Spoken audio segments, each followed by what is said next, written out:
Hi, I'm interior designer Julie Fergus, and in a separate video I talked about some of the challenges holding you back from creating the home you desire. And the 4 challenges which I face often are lack of vision, lack of support from family, spouse, and lack of time to commit to the project, and lack of money. And I talked about the lack of vision and the lack of money and how to overcome those challenges in the other video. So in this one I'd like to talk about the lack of support and lack of time. Lack of support is interesting because, you know, there's all kinds of family dynamics perhaps, or relationship issues which can become more prevalent when you're trying to create a home redecorating or remodeling project. Because for example, most of the people I work with are couples, so they have to come to terms with a vision, a goal, what they want, how they want house to function. So it can cause some conflict, and then a partner or a spouse may not support the project or start to throw up some roadblocks. So it's interesting, the challenges, but there are ways to, I think, overcome it.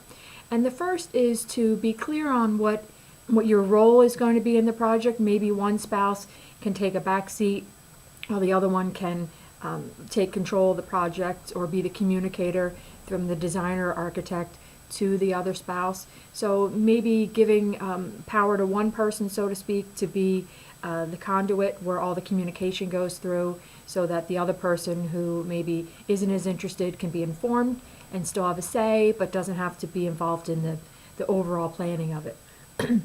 The other way to garner some support is to maybe go to some places or some friends' homes, or with a builder or designer, take that spouse over to some successful projects so that maybe they could see how great their home could be if it's when it's changed. So maybe that will start some enthusiasm for the project.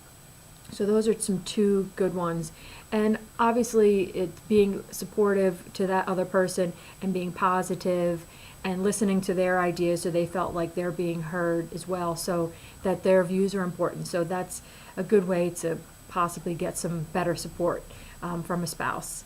The lack of time is always a challenge because most of the people I work with are busy, either busy professionals or busy moms with kids doing all kinds of things.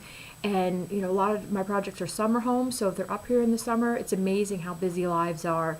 So it's hard to commit the time, but the key is to put together a schedule or components. Say we're going to tackle colors this week or this month, fabrics. You might have to just list your items and then just tackle what you can honestly focus on for that small bite of it. So that's a good way to not get overwhelmed with the time. And your project might take longer, but that's okay, but at least you're going to be engaged and focused for those elements as you take them out in pieces. The other alternative is to have your designer or architect do more for you, and you just let them provide choices and options and execute it, and you can just say yes, no, I like that, I don't, let's move with this, and then let them handle the rest. So it is possible to have that as an option too. So be positive, look at things in smaller pieces, take your spouse out to projects or magazines, clippings, and show them that to get them hopefully excited about your vision on the project. So watch another video where I talk about the lack of vision and the lack of money to inspire you for some changes on that. Sign up for my email newsletter through my website contact page, and also like us on Facebook. And you can do both those things through my website at juliefergus.com. Thanks for watching.